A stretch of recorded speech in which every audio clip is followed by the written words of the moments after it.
Raden Ajeng Kartini, lahir di Jepara, Jawa Tengah, pada tanggal 21 April 1879. Ia dikenal sebagai tokoh pelopor kebangkitan perempuan di Indonesia, khususnya dalam bidang pendidikan dan kesetaraan. Raden Ajeng Kartini berasal dari keluarga bangsawan Jawa. Meski sempat mengenyam pendidikan di ELS, ia harus menghentikan sekolah formal karena adat pingitan. Namun, keterbatasan tersebut tidak menghentikan semangatnya untuk belajar. Raden Ajeng Kartini memperluas wawasan melalui korespondensi dengan sahabat-sahabatnya yang berada di Eropa, yang kemudian melahirkan gagasan-gagasan maju tentang pendidikan, emansipasi, dan kemanusiaan. Pemikiran Raden Ajeng Kartini terdokumentasi dalam kumpulan surat yang dibukukan dengan judul Habis Gelap Terbitlah Terang. Nilai berakhlak pertama yakni berorientasi pelayanan. Raden Ajeng Kartini, beliau memahami dan memenuhi kebutuhan masyarakat. Beliau mendirikan sekolah di pendopo kabupaten yang dikhususkan untuk rakyat pribumi, khususnya bagi para kaum wanita. Fokusnya bukan untuk kepentingan pribadi, melainkan untuk memberikan literasi agar perempuan memiliki harkat dan martabat yang setara. Kartini menggeser paradigma dari melayani atasan menjadi melayani rakyat. Ini adalah bentuk orientasi pelayanan di mana beliau mampu mengidentifikasi, memahami, dan memenuhi kebutuhan masyarakat terkait kebutuhan dasar pendidikan bagi rakyatnya. Meskipun berada dalam pingitan yang membatasi ruang gerak fisiknya, beliau tetap konsisten menyuarakan kebenaran melalui surat-suratnya. Itu adalah integritas. Beliau tidak menyalahgunakan statusnya sebagai putri bangsawan untuk bersantai, melainkan menggunakannya sebagai platform tanggung jawab sosial. Ia tidak menyalahgunakan fasilitas kabupaten untuk kepentingan hedonismenya, melainkan mengubahnya menjadi ruang belajar. Nilai berakhlak yang ketiga yaitu kompeten. Ibu Kartini merupakan contoh nyata dari pengembangan kapabilitas secara mandiri.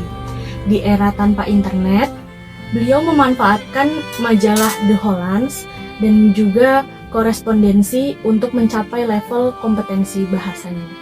Beliau menguasai bahasa Belanda secara otodidak. Kemampuannya berpikir kritis dan menulis secara sistematis itu menunjukkan standar kompetensi intelektual yang melampaui pada masanya.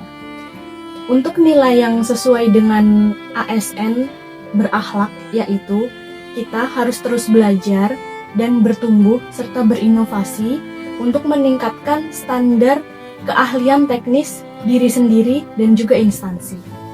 Harmonis.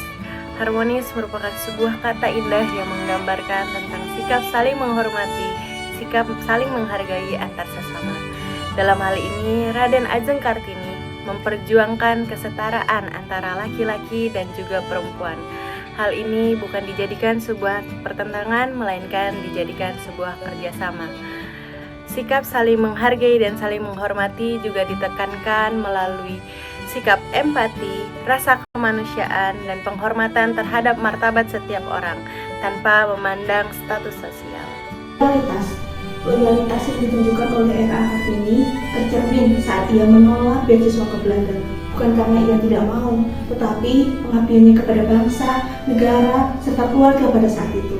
Adaptif. Sikap adaptif yang ditunjukkan oleh R.A. Kartini tercermin saat ia berada di masa pingitan. Pada masa pingitan, ia tidak bisa keluar menemui dunia.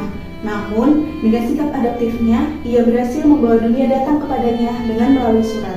Ia berhasil membawa hambatan menjadi peluang inovasi. Nilai berakhlak yang ketujuh yaitu kolaboratif. Ibu Kartini memahami betul bahwa gerakan sosial itu tidak bisa dilakukan sendirian. Beliau melakukan kolaborasi lintas batas dengan Aben Danon beserta istrinya dan juga dengan Stella Zihandela. Kolaborasi ini menghasilkan nilai tambah berupa dukungan politik dan finansial bagi pendidikan perempuan di Indonesia, khususnya Yayasan Kartini setelah beliau wafat. Untuk nilai yang sesuai dengan ASN yang berakhlak, yaitu kita bisa membangun sinergi antar kelembagaan, kementerian, dan juga lembaga swasta.